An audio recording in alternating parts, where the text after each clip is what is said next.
सारी टशन खत्म हो गई है कि और भी कोई डायलॉग मारने के शिवाय सिंह ओबरॉय ये कर सकता है, शिवाय सिंह ओबरॉय वो कर सकता है, लेकिन शिवाय सिंह ओबरॉय एक चिप संभाल के नहीं रख सकता। एक तो खुद ने पुलिस स्टेशन में चिप गिरा दी, पुलिस ने मुझे दे दी, मैंने फेंक दी। वो तो उस दिन आप मरे जा रहे थे, इसलिए मैंने सोचा मैं आप पे तरस खा लूं और मैं पुलिस स्टेशन चली गई। ये सब तुम्हारी चाल है। और मैं ऐसा क्यों करूंगी? तुम जैसे लोग कोई भी काम क्यों करते हैं? पैसों के लिए। तो nothing but a gold digger.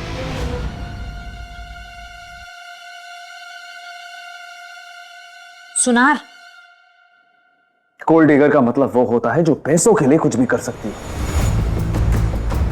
कितना भी गिर सकती है।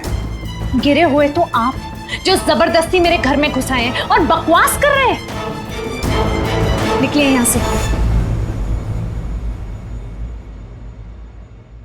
ओह, आप तो रईस है, हिंदी में गाली दूंगी तो समझ तो आएगा नहीं, तो इंग्लिश में गाली देती हूँ। गेट आउट मिस्टर शिवाय सिंह ओबरॉय।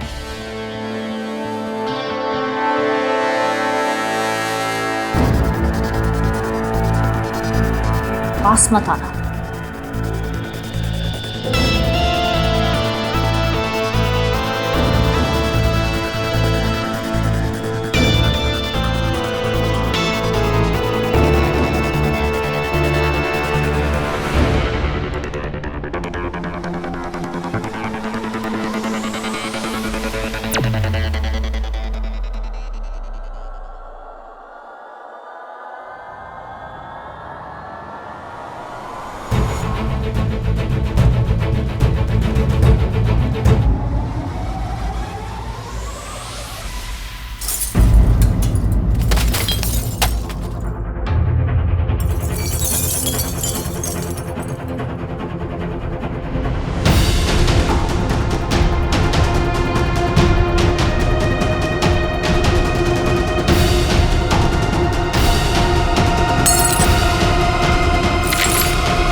अभी सिर्फ कांच टूटा है, तुम्हारा टूटना और टूट के बिखरना बाकी।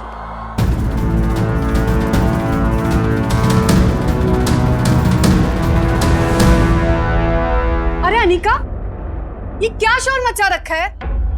देखिए ना आंटी, ये आदमी खुद ही घर में घुस आया है। आप, अरे आप तो शिवाय सिंह ओबेरॉय।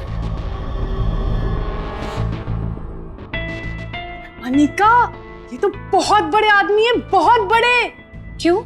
ये क्या 11 नंबर का जूता पहनते हैं जो आप बार बार एक ही चीज बोल रहे हो कि ये बहुत बड़े आदमी है, बहुत बड़े आदमी है? ये बहुत बड़े आदमी होंगे अपने घर में, लेकिन ये मेरा भाई का घर है और यहाँ पे कोई जबरदस्ती घुस आएगा और मुझे डराने की कोशिश करेगा, ये मैं बर्दाश्त नहीं करूंगी।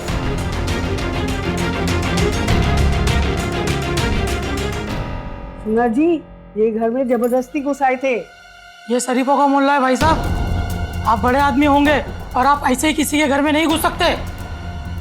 अब आप यहाँ से जा रहे हैं कि नहीं, कि मैं पुलिस को बुलाऊं और आप पे हैरेसमेंट का केस करूं? मैं आपके नाम से नहीं डरती मिस्टर शिवाय सिंह ओबरॉय।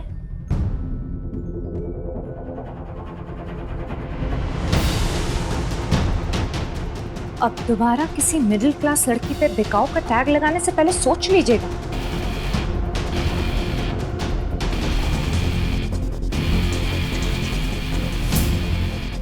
दुनिया में ना तो सारे अमीर आप जैसे बदतमीज होते हैं और ना ही गरीब बिकाऊ। मेरी ईमानदारी, मेरी खुददारी, मेरी मेहनत और मैं बिकाऊ नहीं है।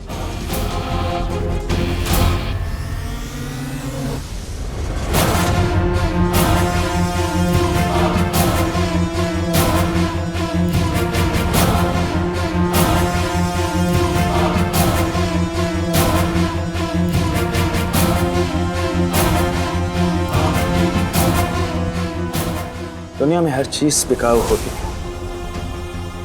तुम्हारी ईमानदारी, तुम्हारी मेहनत, तुम्हारी खुददारी, तुम्हारी झूठी शराफत और तो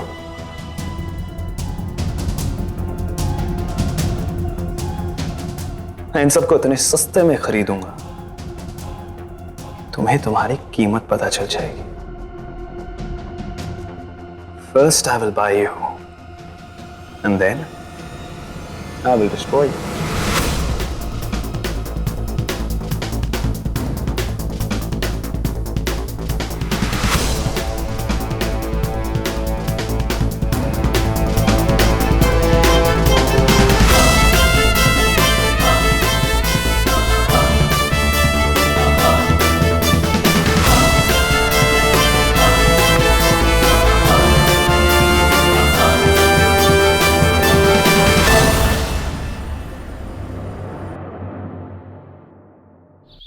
सर, ये आप क्या कह रहे हैं? आपने तो कहा था मुझे कॉन्ट्रैक्ट मिल गया, बस एक साइन होना बाकी है, और अब आप कह रहे हैं कि कॉन्ट्रैक्ट किसी और को मिल गया है। सर, आप ऐसा नहीं कर सकते मेरे साथ। ये कॉन्ट्रैक्ट तुम्हें ही मिला था, लेकिन आज सुबह फोन आया कि कॉलेज के नए ट्रस्टी ने तुम्हारा नाम रिजेक्ट कर दिया। आई एम सॉरी, मेरी वहां तक पहुंच नहीं है। कौन है ये नए ट्रस्टी? वो अभी शायद कॉलेज में आए हुए थे, शायद निकले ना हो। अगर तुम जल्दी करोगी तो हो सकता है मुलाकात हो जाए। Excuse me.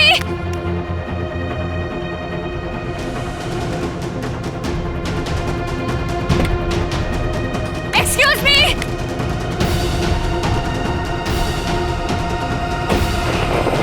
Excuse me!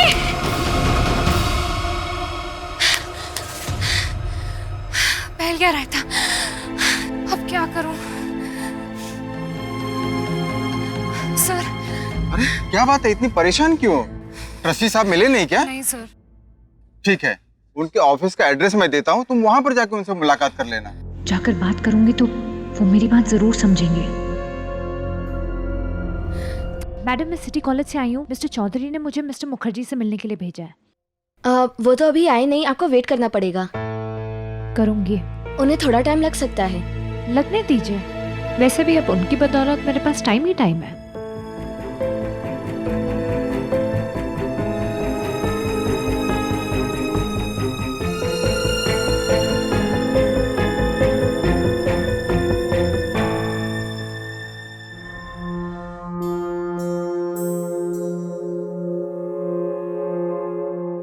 Ma'am, sir आ गए हैं मैम, आप उनसे मिल सकती हैं। Thank you. कहाँ पर? That side.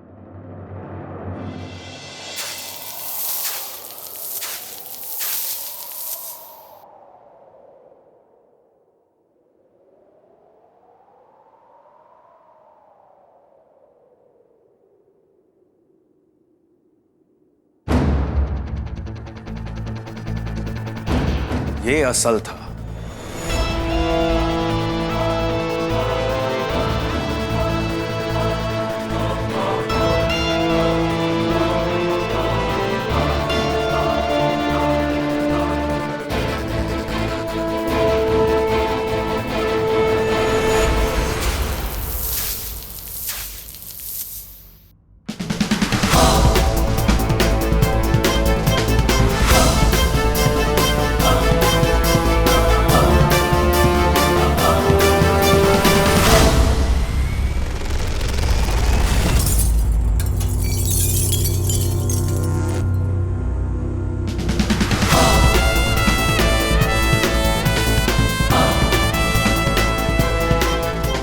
और ये सूद। बिजनेसमैन हूं, हिसाब हमेशा बराबर करता हूं।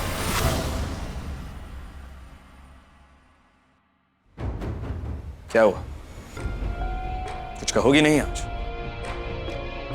Nothing? मुझे मिस्टर मुखर्जी से मिलना है। यही प्रॉब्लम है तुम जैसे लोगों की, छोटे लोगों से मिलना है। जब मुखर्जी का बॉस सामने खड़ा है तो उससे मिलने का क्या फायदा?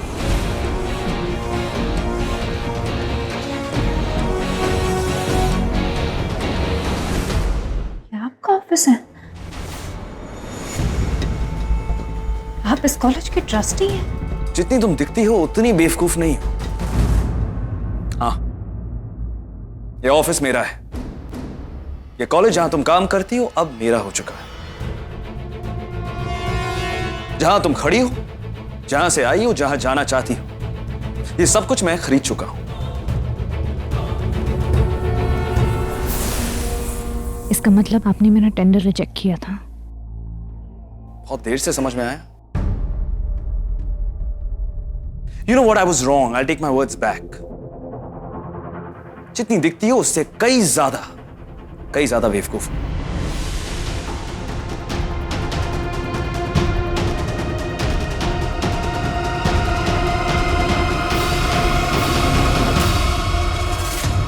कल सुबह मुझे कैंटीन के पेपर्स मिलने वाले हैं और उसके बाद सब कुछ सही होगा। ये तेरी अनिका दीदी का प्रॉमिस है तुझसे। Pinky promise? Pinky promise. मुझे वो टेंडर किसी भी हालत में चाहिए। तुम्हारे चाहने से दुनिया नहीं चलती। पर मैं वो टेंडर डिजर्व करती हूँ। तुम क्या डिजर्व करती हो मैं डिसाइड करूंगा।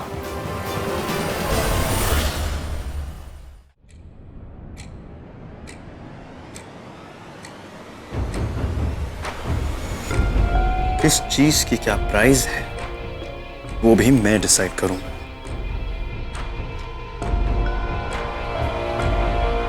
आज कोई स्पीच नहीं दोगी? तुम्हारी ईमानदारी, तुम्हारी मेहनत, तुम्हारी खुददारी।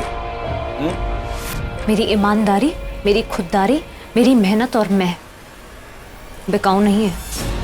तुम्हारी सेल्फ रिस्पेक्ट को क्या हुआ? एक रिजेक्ट किए हुए टेंडर के बारे में पूछने फिर से आ गई। मुझे तोड़ना इतना आसान नहीं है मिस्टर ओबरॉय।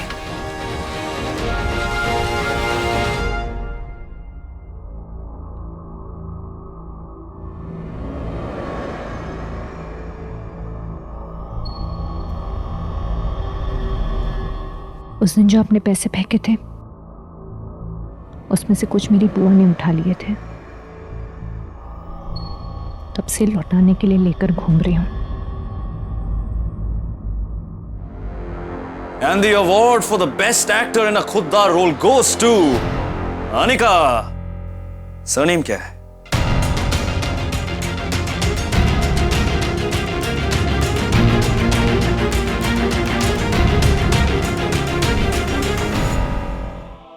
मेरी मजबूरी है इसलिए मैं चुप हूं, वरना हम बहुत अच्छे से जानते हैं कि मेरे मुंह में भी जुबान है। एटीट्यूड। याद है जब पहली बार मिली थी तो क्या कहा था? जिस चीज के मैं पैसे दे सकती हूँ ना, मैं भी उसे तोड़ देती हूँ। ये एटीट्यूड, ये फेक खुददारी मैं 3 दिन में तोड़ दूंगा। 3 दिन। तुमने कहा था ना तुम बिकाऊ नहीं। कीमत उसकी होती है जो बिकाऊ हो, और मैं बिकाऊ नहीं हूं। 3 दिन गिड़गिड़ाती हुई मेरे पास आओगी और पैसों की भीख मांगोगी, और तब मैं तुम्हें तुम्हारी कीमत बताऊंगा।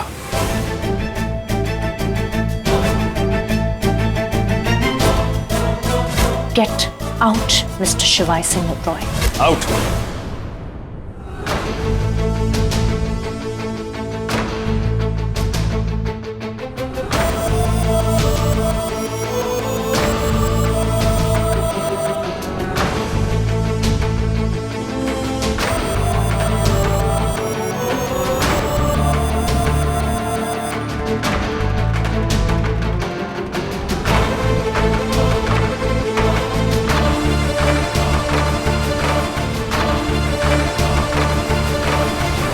ये क्या मजाक है? ये हमारे खानदानी हीरे हैं। माता जी, मैं मजाक नहीं कर रहा हूं, ये हीरे सच में नकली हैं।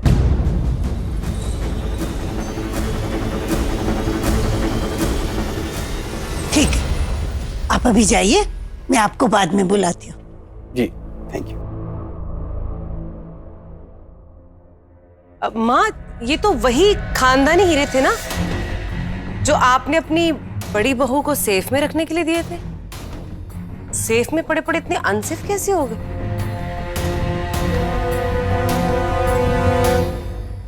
मम्मी जी, आपने जैसे दिए थे मैंने सेफ में बिल्कुल वैसे ही रखे। I didn't even touch them. पर जाई जी, आपने टच नहीं किए होंगे पर किसी ने तो किए होंगे। हाँ भाई, हीरे थे, कोई मौसम थोड़ी ना था जो खुद ब खुद ही बदल जाए। वैसे मम्मी जी, सारे के सारे हीरे कुल मिला के कितने के होंगे? यही कोई 20 करोड़।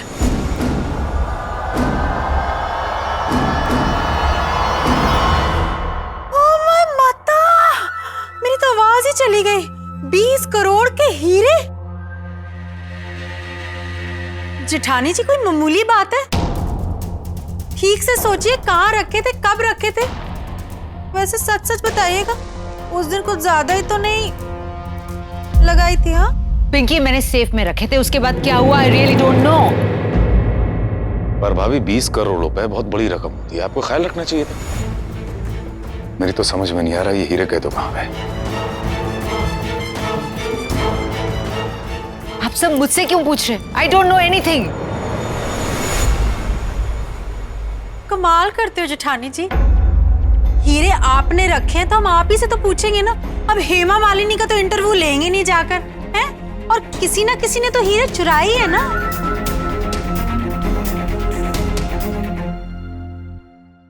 लेकिन अरबपति लोगों के घर में चोरी कौन करेगा? यहाँ तो सब इतने अमीर हैं।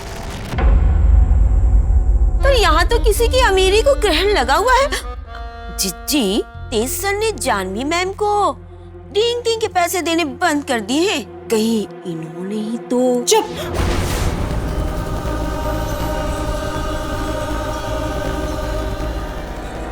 अब तू भी बोलेगी?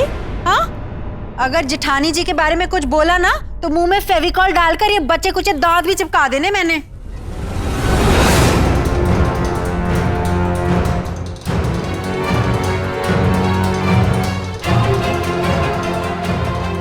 आप सब मुझे इस तरह से क्या देख रहे हैं? I am innocent. वही तो मैं कह रही हूँ, परजाई जी ना जान दे देंगी अपनी, पर ऐसा घटिया काम कभी नहीं कर सकती।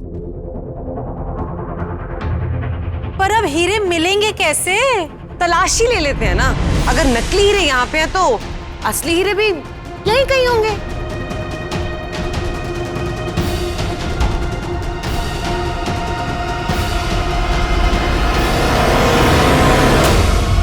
तलाशी ले ही लेनी चाहिए।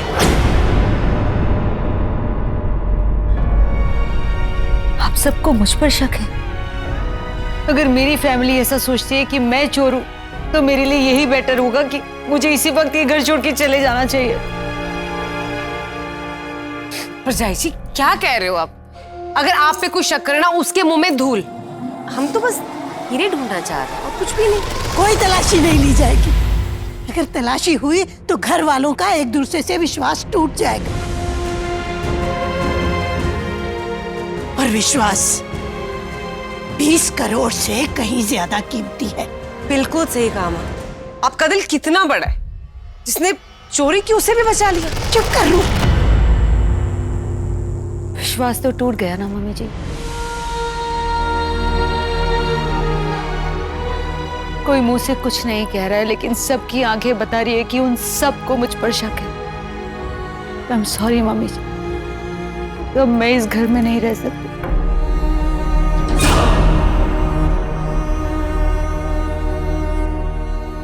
नहीं रह सकती। रुक जाइए जेठानी जी, आपको ये घर छोड़ के जाने की कोई जरूरत नहीं, क्योंकि चोरी आपने नहीं की, किसी और ने ही की है।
सब हमारी ननद का किया धरा है।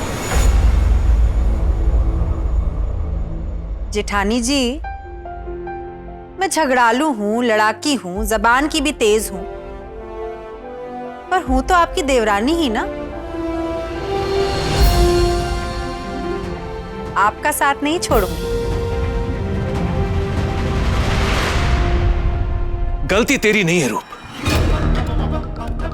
गलती तो हमारी है जो हमने सोचा कि तू इतने सालों में बदल गई होगी। घर आते ही तूने अपना असली रंग दिखाना शुरू कर दिया। इस घर के अंदर आने का रास्ता तूने देख ही लिया। दरअसल बाहर जाने का रास्ता भी वही है। Get out of my house.